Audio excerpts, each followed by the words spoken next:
debater as... Olá, a partir de agora você acompanha os trabalhos da Comissão de Saúde. Direto do Plenarinho 4, fala o repórter Sidney Gomes. Bom dia, Sidney. Bom dia, Priscila. Falamos ao vivo do Plenarinho 4 da Assembleia, onde está começando a reunião extraordinária da Comissão de Saúde, que vai debater a relação entre médicos e planos de saúde. Hoje é Dia Nacional de Alerta aos Planos de Saúde e os médicos paralisaram os atendimentos por esse tipo de plano como forma de protesto. O deputado Carlos Mosconi, presidente da comissão, abre os trabalhos dessa reunião de hoje, que tem vários convidados. Vamos acompanhar. É como se fosse uma epidemia na saúde no país, de uma maneira geral, envolvendo tudo e todos, não escapando nenhum setor de fora.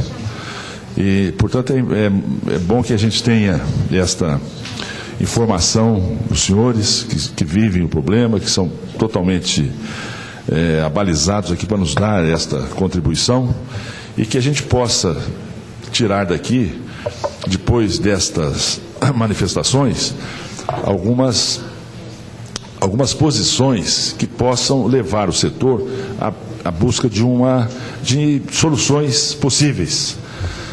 Se nós acharmos que nunca vai ter solução, aí fica complicado, é difícil, é impossível. Nós julgamos que as coisas podem melhorar, devem melhorar, porque no Brasil, em termos de saúde, não é mais possível piorar. A situação chegou numa situação, de fato, muito ruim. A gente vive aqui falando do SUS, e a gente poderia dizer, bom, então o SUS poderia se espelhar, talvez, num modelo de iniciativa privada, que talvez custe mais. Está acontecendo o contrário. Está acontecendo o contrário. O SUS acaba sendo uma espécie de salvador da pátria, de uma maneira geral, não é? Então, nós estamos aqui com o deputado Carlos Pimenta, deputado Eli Tarquínio, nós já temos diversos convidados que já estão aqui, e eu gostaria de saber se os parlamentares querem falar agora ou falar depois, e aí nós ouviríamos já os nossos convidados. Então deixo à vontade para ver quem é que gostaria de falar em primeiro lugar aí.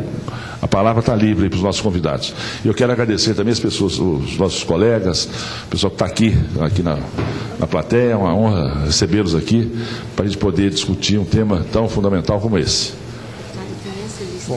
Bom dia a todos. Lincoln Ferreira, Associação Médica de Minas Gerais. Doutor Lincoln Ferreira, presidente da Associação Médica de Minas Gerais. Pois não. Gostaria de abrir minhas palavras, dando um bom dia a todos e agradecer e elogiar a iniciativa da Comissão de Saúde da Assembleia de Minas Gerais, que está aí, do nosso ponto de vista, exercendo seu papel ao ecoar movimentos que vêm da sociedade e que afetam a nós todos enquanto cidadãos.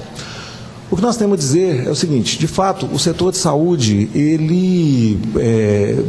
hoje, ele navega em águas extremamente turvas. É um grande navio que está meio que desgovernado e agora começa literalmente a adernar. As mudanças pela qual o país vem passando, mudanças de faixa etária, mudanças de perfil de nosologia, de atendimento a doenças, mudanças em aspectos, inclusive, culturais e econômicos, Nós tínhamos uma população historicamente mal informada, uma população historicamente mal educada, e hoje nós temos uma população que é razoavelmente bem informada, ela tem consciência dos seus direitos, tem consciência dos avanços tecnológicos, e muitas das vezes isso se reflete, já que como a informação ela é disseminada e a expectativa das pessoas, seja a expectativa em relação ao tratamento, seja a exigência. Uma coisa é você planejar fazer assistência médica num país de jovens que vão tratar de doenças infecciosas e parasitárias na maioria das vezes. Outra coisa é você tratar de saúde num país de pessoas idosas, maduras, que necessitam de terapia intensiva, que necessitam correção de insuficiência coronariana, que necessitam tratamentos, muitas das vezes, que implicam em longas e custosas repetições. E, para fazer face a isso, há cerca de 10 anos, as entidades médicas elas vêm postulando a aplicação da classificação brasileira hierarquizada de procedimentos médicos. Não é uma tabela, muitas pessoas colocam isso como tabela, não é. A classificação, ela permite a inclusão tecnológica, ela foi colocada com base em indicadores econômicos, ela teve a participação da FIP na sua confecção. Pode ter, e sempre tem, como é algo muito complexo, pontos a corrigir e pontos a serem aperfeiçoados, mas o grosso da obra atende essa realidade, que é uma realidade, inclusive, bastante dinâmica. E o que nós vemos hoje é isso. O cidadão, quando ele entra, e concordo muito bem com as palavras do Dr. Mosconi, quando ele entra virtualmente num vaso comunicante com o sistema público, procurando, então, uma segurança, né, ele tem encontrado literalmente um vaso comunicante. Ele opta entre o ruim e o péssimo, né? Desculpa a expressão, mas nós não temos conseguido repor leito hospitalar, nós não temos conseguido nos repor tecnologicamente. Nós observamos movimentos de migração para fora dos consultórios. Então, quando você quer consultar com um médico, o médico da sua escolha, um especialista, você não encontra. Vários dos meus amigos pessoais têm feito colocações assim, do tipo, olha, eu tenho um plano de saúde, se eu precisar de uma internação, mas quando eu vou consultar, eu prefiro pagar e escolher o médico. Quer dizer, você tem o amparo do SUS, que todos nós temos como cidadão. O indivíduo faz um plano de saúde para ter uma segurança maior e, na realidade, acaba arcando com o próprio bolso. Então, essa realidade, ela precisa ser mudada. É bem verdade, diga-se, e é justo que se diga, que existem conversações da classe médica com os planos de saúde, com os tomadores de serviço. Mas essas conversações, elas têm se arrastado quase como, eu diria, um disco arranhado. A coisa não sai do lugar. Senta-se, conversa, mas não existem medidas de fato que possam atender as demandas, e são demandas fundamentadas. Poderia-se dizer que existe aí um classismo, um corporativismo, mas o que a gente tem trabalhado, na grande maioria das vezes, são em cima de demandas fundamentadas, inclusive economicamente. E fundamentadas, do outro lado, quando você vê que você não consegue mais manter um consultório dentro das exigências perfeitamente cabíveis, diga-se de passagem, do Código Municipal de Saúde e da Vigilância Sanitária. Então, determinadas especialidades têm ou saído do sistema ou ser obrigado a reduzir, atender consultório em horários conjuntos, reduzindo, obviamente, a oferta para aquele indivíduo que lá, na origem, já pagou por um serviço. E esse serviço ele está tendo enormes dificuldades de ser atendido quando não consegue ser atendido. Então, nesse aspecto, encerrando a minha fala, o que se espera é que, a partir de uma iniciativa como essa, ou seja, capitaneado pelo Poder Legislativo, nós possamos ter algum tipo de avanço real, avanço de fato, dentro da realidade, né? Nós todos, na realidade, na saúde, estamos dentro do mesmo barco. Então, não adianta sair com pedidas irreais, né, dizer o sistema de saúde alemão, ou o sistema de saúde francês ou americano. Não, nós somos brasileiros, né, com todas as nossas belezas, nossos vícios e virtudes. Então, é a nossa realidade, é a realidade de um país que se desenvolve e que se modifica muito rápido. Agora, acreditamos que dentro dessa realidade, tá, mudanças são imperiosas e necessárias. Por quê? Porque, já citado aqui, não podemos mais continuar a viver, né, a sexta economia do mundo, com todas as potencialidades e riquezas que temos, a viver o caos dentro do caos. Né? O caos dentro do caos é a epidemia de dengue em cima de um sistema virtualmente falido. Ah, mas agora vai acabar a dengue. Sim, mas vão entrar as doenças respiratórias de inverno. Então, não dá para continuar a viver dessa forma. Obrigado. Muito obrigado, doutor Lincoln. Satisfação ouvi-lo aqui.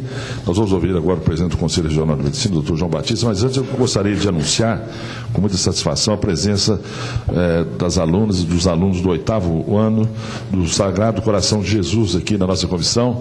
É uma satisfação recebê-los aqui. Podem ficar à vontade. Espero que tenha lugares aí para vocês.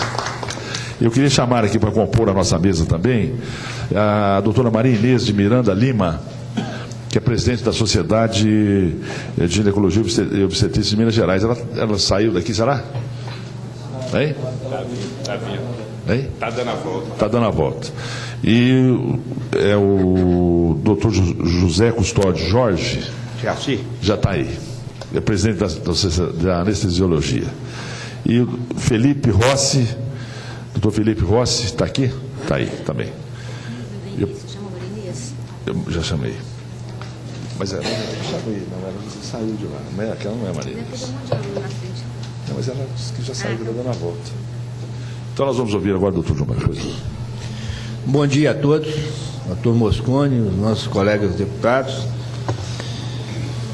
O Conselho tem uma visão de saúde, não só como direito do cidadão, mas também como necessidade. Como que isso tem que ser cumprido? Através do serviço público e complementarmente pela assistência privada.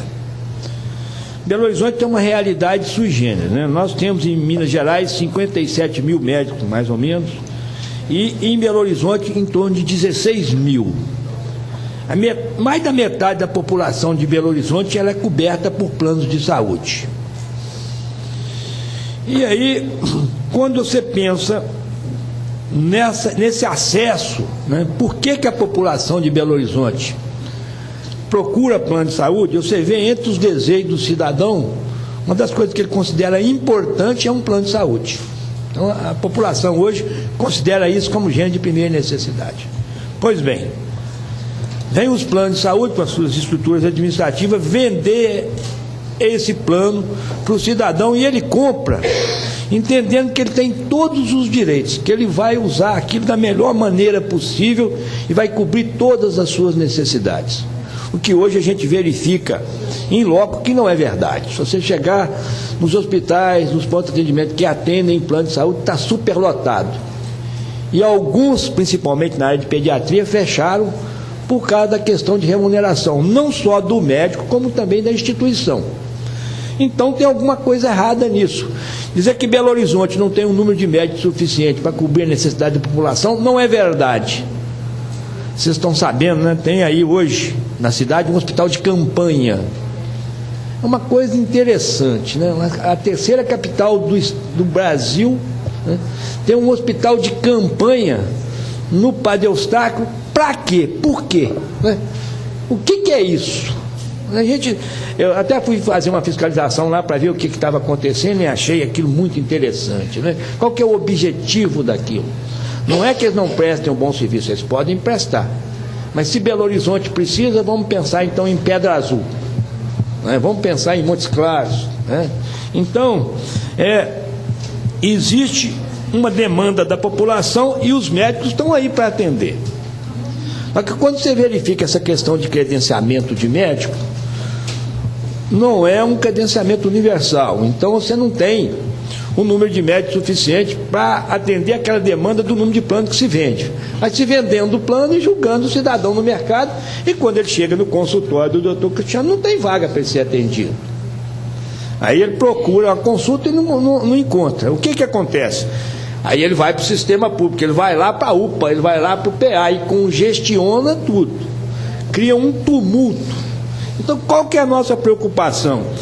Existe uma demanda e a gente defende uma medicina de qualidade. No entanto, o médico, como ele é mal remunerado, ele está tendo que fazer uma medicina de quantidade, até pela própria pressão, porque se não atender, quebra. Se não atender, bate, atira na porta de UPA. Então, o médico também está com medo de ir para lá. Isso é um detalhe muito importante. Fala assim, o médico não quer ir atender lá no posto de saúde da favela. Não quer mesmo não, porque ele está com medo. Eles quebram o carro do médico, esvaziam os pneus. Outro dia fecharam uma UPA aí a tiro.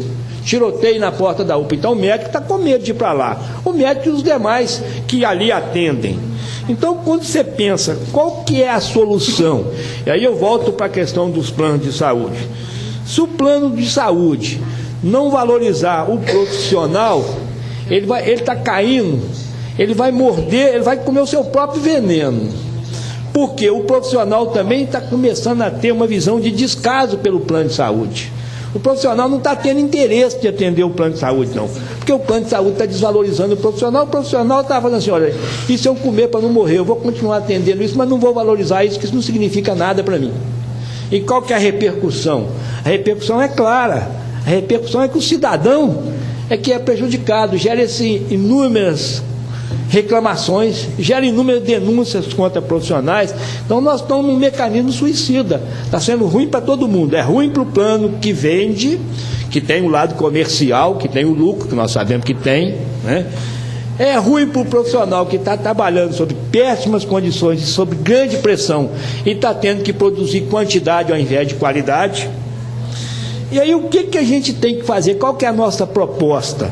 Nós temos que agir junto, nós temos que trabalhar junto com os planos, mostrar essa realidade, ver essa questão desse lucro, como é que realmente está esse lucro, porque recentemente houve uma declaração pública aí de um grande plano de saúde que nós somos os peixinhos e o dono é o tubarão e o cara está milionário. Mas tudo bem. Às custas de quê? Onde que sai esse dinheiro? Quer dizer, a contribuição do cidadão tem que ser economizada no honorário do médico. E aí, também, como eu já disse, existe a relação da questão do hospital. Porque também, se o hospital falir, o profissional não tem como trabalhar. Então, não tem como nós desconhecermos também que o hospital tem um custo mínimo. Eu tenho visitado hospitais e o que eu tenho visto? Eles estão sobrevivendo às custas de empréstimo, às custas de tirar o próprio honorário do médico para colocar na manutenção das despesas. Então nós temos que repensar esse sistema. Isso está ruim para todo mundo. Não tem ninguém satisfeito com isso. E eu acho que os próprios planos de saúde estão num mecanismo suicida. Com certeza o plano de saúde tem direito de auditar, tem direito de fiscalizar a ação do médico. Se tiver algum médico agindo de maneira inadequada, pode denunciar o conselho, que nós vamos agir, e com certeza isso não é maioria, isso é minoria, é exceção, mas nós precisamos de repensar. E o que nós queremos? Sobretudo na valorização do médico, na condição do trabalho e também na remuneração. E o apoio da Comissão de Saúde, da Assembleia é fundamental, porque aqui é a casa do povo, é aqui que o povo vem reclamar. Então, se nós trabalharmos junto com objetivos claros, com certeza nós vamos melhorar esse gradiente. O que eu tenho dito sempre, voltando para o sistema público, se o governo fosse eficiente na saúde, igual ele é para cobrar imposto, nós teríamos a melhor saúde do mundo. E falta dinheiro, mas para construir estádio não falta. Então, esse discurso também de faltar dinheiro é um discurso que não existe, né? Na prática não existe. Tem dinheiro para tudo, mas não tem para a saúde. É só comparar o orçamento do sistema público com o sistema privado e o número de pessoas que um assiste e que o outro assiste, que você vê que não tem mágica. Então, é falta de administração. Pode até ser, mas não tem jeito de você administrar a miséria. Onde tem custo e você não tem dinheiro para pagar, não tem jeito de você administrar. Então nós temos que pôr essas realidades para fora, porque na verdade está morrendo muita gente, tá? Em determinadas especialidades, nas cirurgias, por exemplo, vasculares, é impressionante o número de pessoas que estão morrendo aí com perna podre, em UPA, que não consegue internação, não consegue vaga.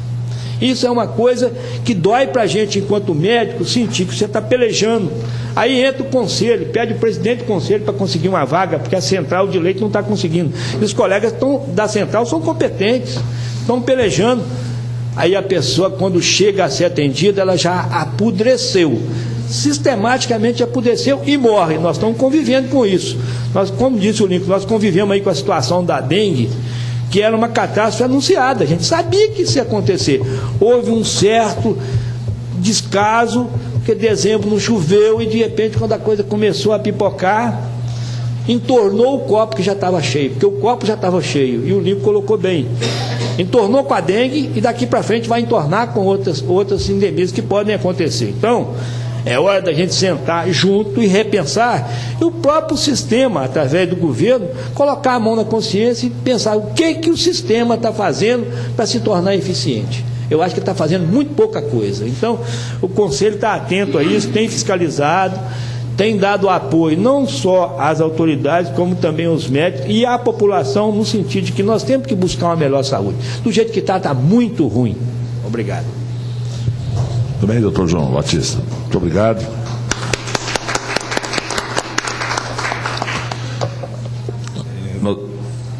Pois não, pode se identificar aí. Luiz Edmundo, presidente da Federação Nacional de Cooperativas Médicas.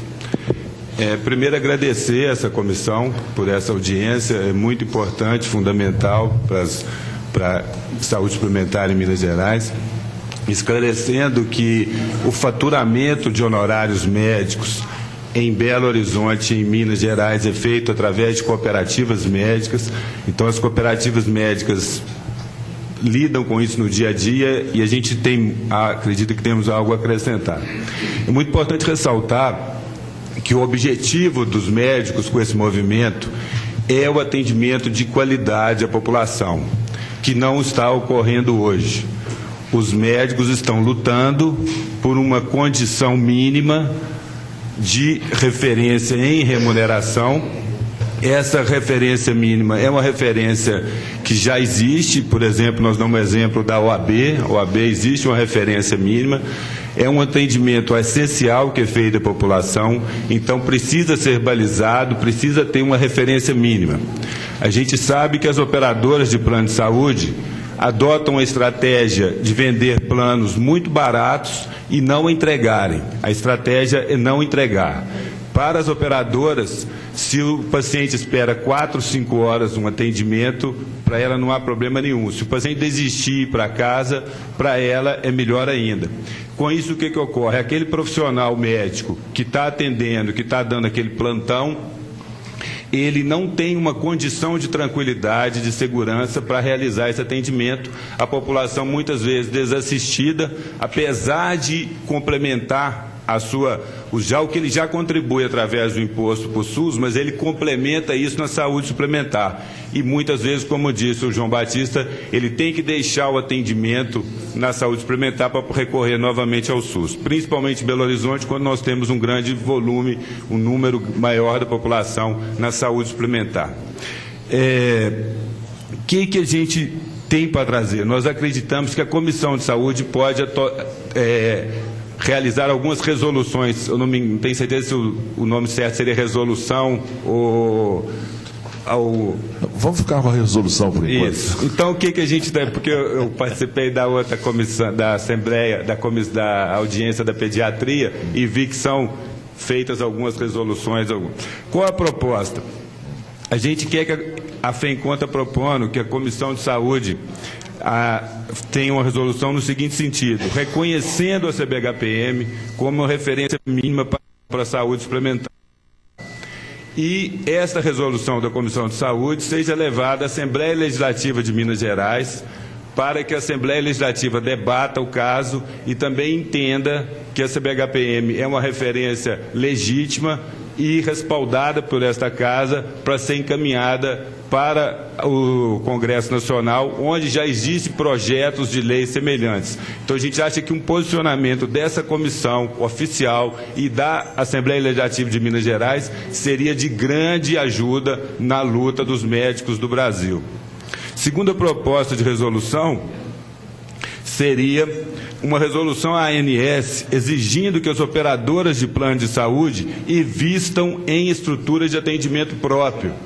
Porque o que a gente vê? As operadoras de plano de saúde, elas vendem plano de saúde e não entregam. As operadoras de plano de saúde têm a obrigação de investir em equipamentos de atendimento aos seus beneficiários. Então, a gente gostaria que essa comissão fizesse uma resolução nesse sentido.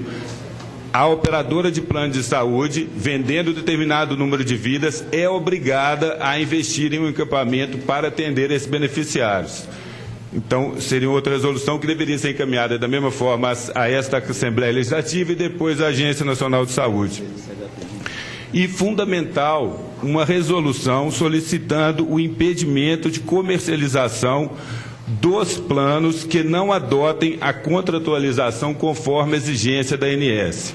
A ANS já regulamenta o setor, já exige que os planos de saúde tenham um determinado contrato, um contrato adotado pela ANS, um contrato que exige um reajuste anual, que é o mínimo que nós podemos solicitar, um contrato que vai proteger ambas as partes, ou melhor, as três partes, tanto o beneficiário que é assistido, o médico que presta assistência e a própria operadora. Mas grande parte das operadoras não adotam ainda esse contrato que é exigido já pela ANS. Então, isso precisa ser denunciado e uma das maneiras é que haja uma resolução desta Casa exigindo da ANS que ela cumpra a própria norma dela, que é exigir esse contrato mínimo. Caso isso não ocorra, o plano de saúde seja impedido de ser comercializado. É importante que a gente traga essas propostas, porque a gente tenha medidas práticas que possam sair dessa audiência.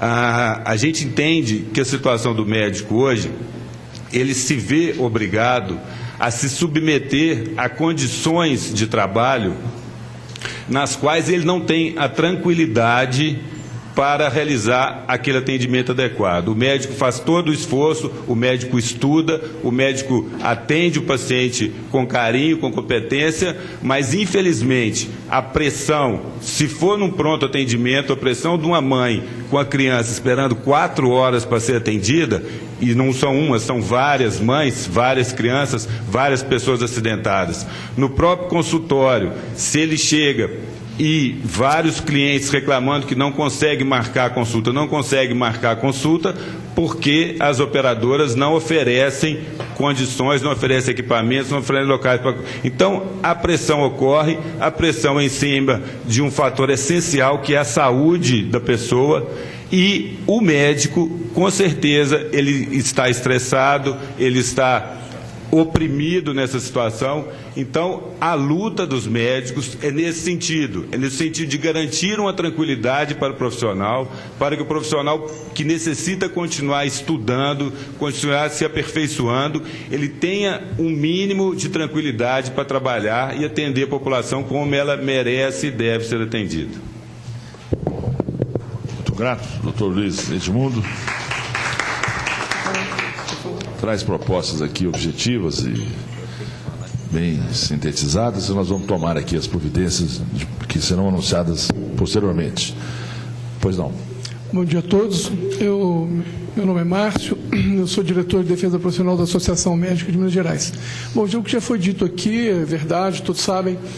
Eu queria só lembrar de alguns detalhes. Hoje é o Dia Nacional de Alerta, né? Um Dia Nacional de Protesto da categoria médica. As entidades, movimento liderado pelas entidades maiores, que é o Conselho Federal de Medicina, a Associação Médica Brasileira e a Federação Nacional dos Médicos. Bom, cabe lembrar que foi encaminhado aos estados para que os estados decidissem como é que seria o movimento em cada local. E nós, na realidade, decidimos e achamos importante pedir essa audiência, já que essa casa, na realidade, ela é o eco da nossa voz, quer dizer, é a casa do povo. Então, a gente realmente espera que isso daqui saia uma resolução ou resoluções que possam, na realidade, ajudar o movimento. Nós temos hoje essa audiência e mais à noite teremos uma assembleia dos médicos, a qual convidamos todos os colegas e demais a participarem. Era o que eu tinha para falar, vou deixar o restante, depois a gente discute. Muito obrigado, doutor Márcio. Agora nós vamos ouvir o nosso representante aqui do Conselho Federal de Medicina, o doutor Herman. Herman, sou clínico e trabalho na Santa Casa de Belo Horizonte. Eu, como vice-presidente do CRM e como representante do Conselho Federal, eu quero agradecer aqui a distinção dos nobres colegas deputados, doutor Carlos Pimenta, doutor Tarquini e o doutor Carlos Mosconi, a quem a gente presta uma homenagem especial como presidente da Comissão de Saúde e que tem sempre se disponibilizado a apoiar os nossos movimentos. Então, é uma comissão de saúde que realmente tem ajudado. A minha fala ela vai ser um pouco diferente do que tem sido apresentado. Eu estou vendo esse movimento nosso e ela vai ser bem curta, estou marcando aqui 3 minutos, é mais uma fala de protesto. Eu acho que nós enfrentamos todas as ondas, enfrentamos o CAD. Eu, como representante do Conselho Federal de Medicina, me recusei a assinar um termo de compromisso com o CAD, porque o CAD impôs regras draconianas, regras dos períodos de exceção, mas eu estou entendendo que nós estamos precisando tomar uma medida enérgica. Eu acho que a gente está precisando, inclusive, da desobediência civil. Eu acho que está na hora de parar de conversar. Eu acho que está na hora da ação. Eu, como presidente do Conselho Regional de Medicina em 2008, eu dei o prazo de 18 de outubro, dia do médico, para o dia final, isso em 2008, para resolver isso. Nós começamos em 92 até 2003, 13 anos para resolver a CBHPM. Agora nós vamos fazer 10 anos e avançamos praticamente nada. Está no momento de começar a fazer as desfiliações, está no momento de se insubordinar e não aceitar mais essa forma. Então, o momento, eu acho que já conversamos demais. Então, a minha proposta aqui é realmente de enfrentar isso de outra maneira. Os custos todos que são atribuídos, toda vez que você conversa, a questão agora é órtese, prótese e medicamento. É isso, e materiais, é isso que gasta. Ou seja, essa é a sempre desculpa. E os planos são incapazes, através de seus auditores, de chegarem a um momento em que eles intervêm e detectam essas irregularidades, certo? Então, toda a despesa, quando o doutor João Batista falou, na hora que eu chego e peço um exame e ele é glosado e tem essa manobra da glosa, joga para o dia seguinte, não aceitam determinados pedidos de exame e quem fica na ponta do prego, em cima da cabeça do prego, é o médico. Então, eu estou entendendo que já está na hora da gente fazer uma insubordinação e começar com ações mais enérgicas, porque no meu entendimento pessoal, o diálogo já acabou. Essa que é a fala que eu tenho, certo? E essa é a proposta que eu vou apresentar hoje na Assembleia. Chega de conversa, chega de... Os planos chegam a determinadas especialidades, elas sofrem uma redução de honorário de forma unilateral e sempre com o mesmo argumento, que é o filme que está caro, é a prótese que está cara. Então, determinadas especialidades, principalmente aquela que trabalha com a imagem, estão sofrendo um massacre em relação a todos os planos de saúde. Então, isso é um protesto e está na hora de a gente tomar uma medida mais enérgica. Agradeço a atenção e eu, por motivo de ordem pessoal, eu vou ter que me ausentar e agradeço a oportunidade de manifestar nesse nobre plenário. Muito bem, doutor, muito bem. Nós que agradecemos ao doutor Herman, que faz aí uma proposta ousada, corajosa, mas, segundo consta, segundo parece, muito oportuna e baseada na sua experiência, na sua vivência e na sua coerência como profissional médico que vive o dia a dia esse grande problema. Pois não, só tem palavras. Pode se identificar e falar. Bom dia a todos. Meu nome é Maria Inês, eu sou presidente da Associação de Ginecologistas e Obstetras de Minas Gerais. Reiterando as palavras do Herman e de todos que me antecederam, eu penso que nós temos que fazer uma reflexão, porque o momento é muito crítico. Com o número de clientes que as operadoras e que migraram para os planos de saúde, o que a gente vê é que existe uma desestrutura, uma desorganização nesse sistema. Não foi adequado, não está adequado o número de médicos, todos estão constatando que as filas de atendimento nos prontos atendimentos chegam a 4 horas, 5 horas e não existem regras, e aqui eu venho para fazer uma queixa e um pedido de ajuda, porque a operadora vende aquilo que o médico não pode oferecer. A gente precisa clarear que, por exemplo, vou citar a pediatria e a ginecologia e obstetrícia. O cliente entende que quando ele compra um plano de saúde, ele compra aquele médico exclusivo por 24 horas. Essas regras não existem e quem paga o pato é o médico, que fica de vilão, porque para o cliente ele tem que estar disponível em todos os momentos. Eu acho que quando se vende um plano, a regra tem que vir juntamente com esse plano. Em relação às maternidades, eu quero fazer a denúncia da baixa valorização que existe em relação à ginecologia e obstetrícia, que resultou no fechamento de um grande número de maternidades em Belo Horizonte. Hoje a gente conta com 4, 5 maternidades e a mulher que procura o atendimento da maternidade, ela está constatando que às vezes ela está sendo mais mal atendida do que no SUS. Ela tem ficado 4, 5, 6 horas na maca esperando vaga de apartamento nas maternidades. Não existe interesse dos hospitais em manter leitos e manter maternidade aberta. Então, este é um problema que precisa que a gente se sente junto, além do que a gente, ao lidar com as operadoras, descobre que as operadoras colocam preços diferentes em cada uma das maternidades. Então, o valor que se paga na urgência de uma maternidade é diferente do valor que se pratica em outra maternidade, e eu não penso que isso seja justo. Então, as denúncias são múltiplas. Eu penso que o calcanhar e o problema está... Temos que estar juntos para organizar esse atendimento, esse número que hoje em Belo Horizonte é em torno de 50% na rede suplementar, e o médico não está satisfeito, acredito que o cliente menos ainda, e isso pode ser um tiro no pé da classe médica. É isso que eu queria falar. Muito bem. Muito obrigado, doutora Maria Inês. E a senhora aborda aí a questão da pediatria e da obstetrícia, que são especialidades quase em extinção, principalmente a pediatria. Na verdade, nós precisamos fazer um movimento aí ecológico, né? Porque não é mesmo?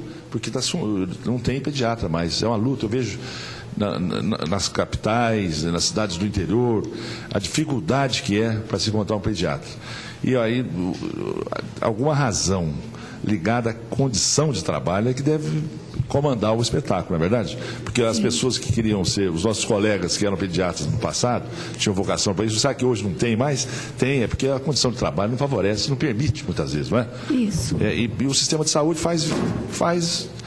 não toma atitude nenhuma, deixa o barco correr, criando uma situação muito embaraçosa, muito difícil, muito complicada para as mães do Brasil, para as crianças do país, que ficam sem um atendimento especializado na pediatria, que é tão importante, não é? Isso. Muito bem. Nós vamos ouvir, então, o próximo, que será o doutor... Pois não. Meu nome é Crasso Campanha Parente, eu sou presidente da cooperativa de imagem de Minas Gerais. Ela aglomera pessoas da área de imagem, tanto da radiologia, como da ginecologia, como pessoas também da especialidade de cardiologia. E nós estamos desde junho no movimento, desde que a Unimed reduziu alguns valores de honorários, de honorários dos cooperados, né? E desde então nós estamos tentando, denunciando e fazendo um movimento para que se recupere o valor dos honorários médios da área de imagem. E o que eu venho falar é que a radiologia e as especialidades de diagnóstico de imagem foram sempre o calcanhar de Aquiles dos planos de saúde e do sistema de saúde como um todo. E o que a gente vem sofrendo é a entrada de capital estrangeiro, a entrada de banco dentro da nossa especialidade. E nós, cada dia que passa, estamos recebendo cada dia menos, porque os nossos honorários, eles se misturam com o preço de filme, com a tecnologia. Então, à medida que os insumos vão aumentando, os nossos honorários estão diminuindo.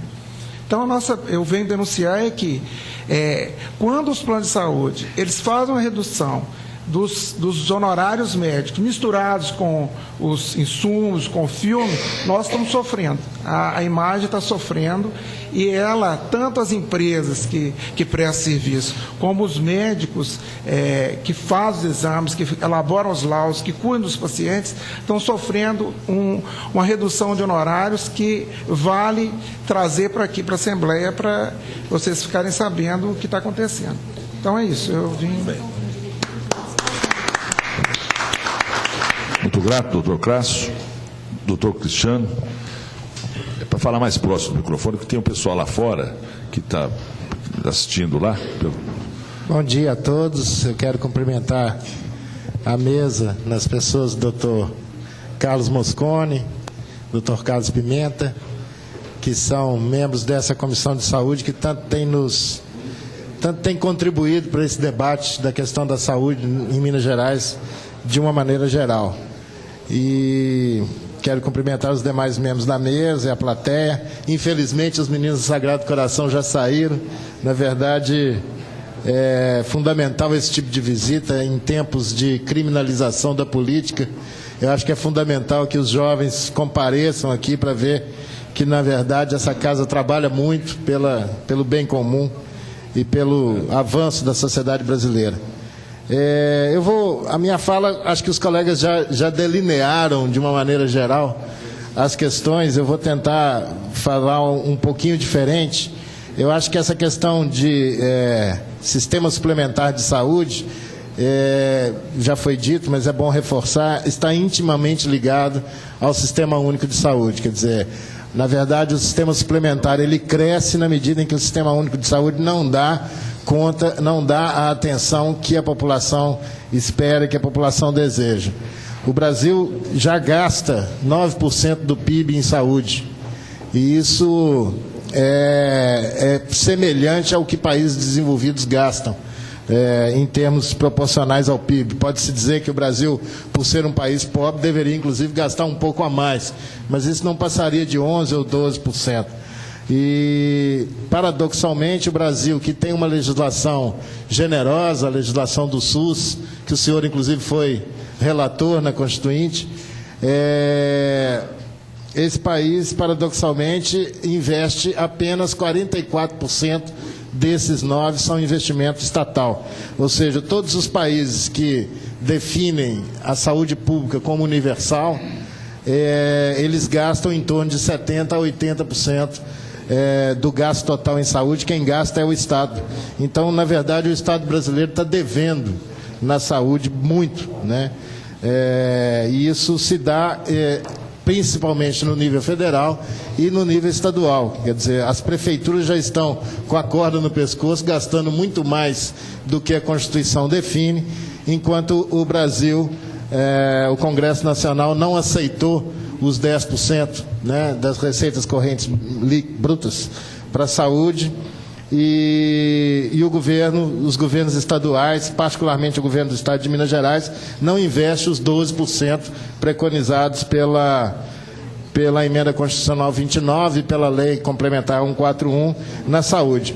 Eu estou falando essas coisas porque, na verdade, se nós tivermos um sistema público de saúde, sistema único de saúde, realmente forte, realmente que dê atenção adequada à saúde da população, certamente o sistema de saúde suplementar vai ter que seguir, vai ter que se adequar, vai ter que, de uma certa maneira, se equilibrar em um outro patamar que não seja esse patamar que nós estamos vendo hoje, em que todos disseram, o sistema muitas vezes vende o que não pode entregar. Então, a gente fazendo uma continha muito simples, muitos dizem que o piso nacional da FENAM, Federação Nacional dos Médicos, é impagável, é caríssimo, etc.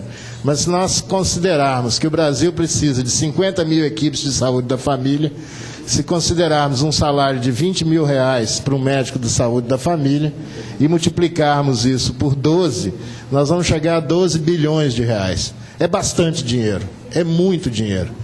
Mas acontece que o Brasil, o ano passado, economizou em juros do pagamento da dívida externa 48 bilhões de reais.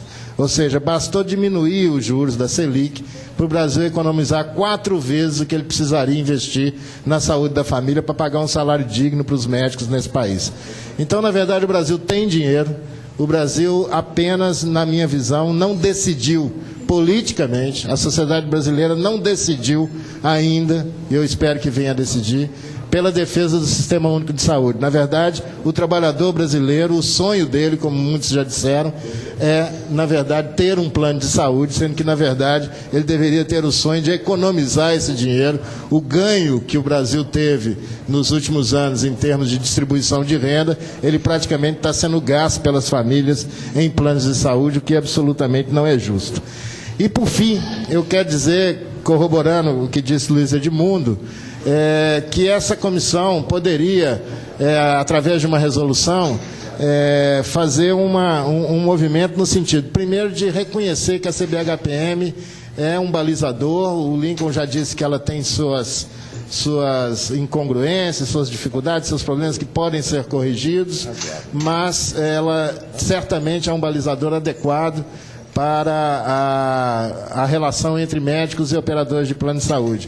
Então, uma resolução nesse sentido, em que politicamente essa comissão apoia, vamos dizer, a classificação como esse balizador, seria bastante interessante. E também essa comissão tomar uma resolução no sentido de cobrar da ANS um papel mais efetivo nessa relação entre médicos, prestadores de serviços de uma maneira geral e operadores de plano de saúde. A ANS foi criada há 10 anos, eu sei que era um mercado absolutamente sem regras, ela teve bastante trabalho para introduzir balizamentos e regras que possam favorecer o cliente, favorecer o consumidor, o usuário de plano de saúde, mas já passou da época, já passou da hora de a ANS também agir, no mínimo como mediadora, no mínimo como auxiliar nessa relação entre operadores de plano de saúde e prestadores de serviços, médicos em particular.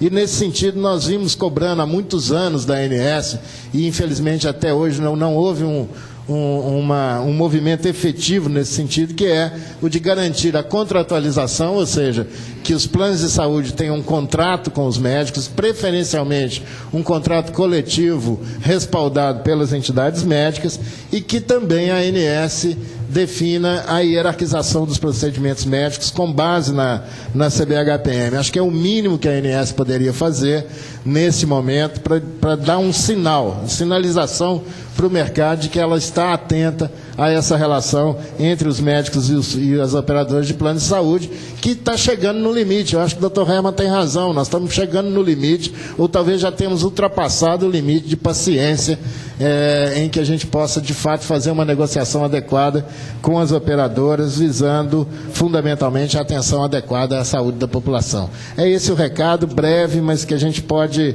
na verdade, fazer essa interface, que é fundamental, entre o Sistema Único de Saúde e o sistema complementar, ou suplementar, que é como define a Constituição. O sistema privado no país é um sistema complementar.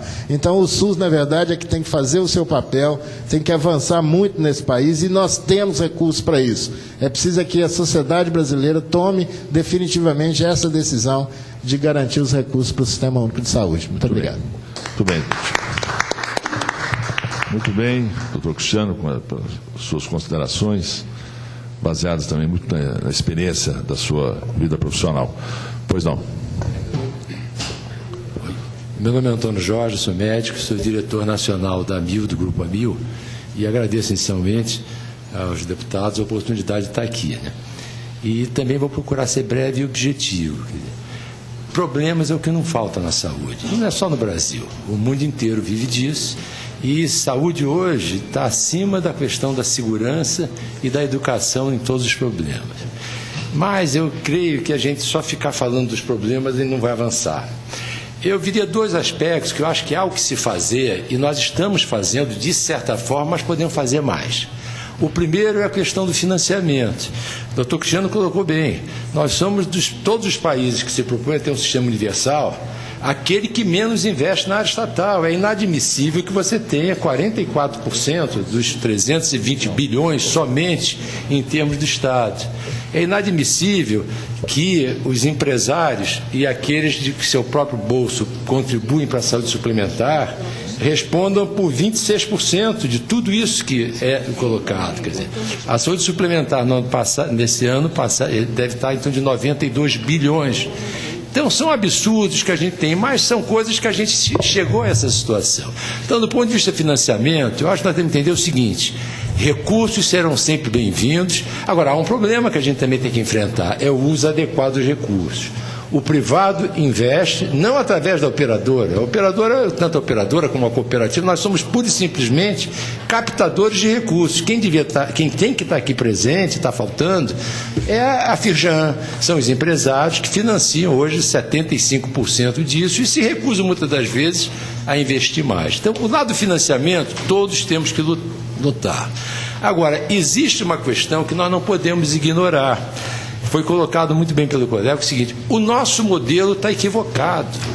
O modelo assistencial está totalmente equivocado.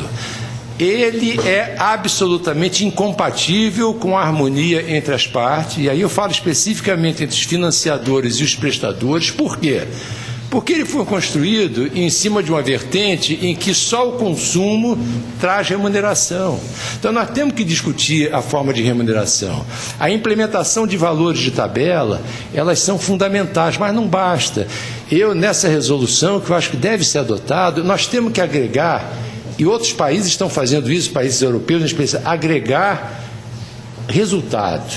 Quer dizer, hoje nós não podemos só e por simplesmente discutir remuneração. Nós temos que fazer como o NHS em inglês fez a partir de 2004, botar performance. Quais são os resultados? Quando ele publica resultados de um hospital de cirurgia infantil, aquele famoso que deu aquela mortalidade alta, quando ele investe, então, eu acho que é um erro importante que nós temos que começar a corrigir, só falar de remuneração sem falar de compromisso com resultados.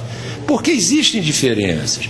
E o médico paga um preço muito alto, porque ele é pressionado também.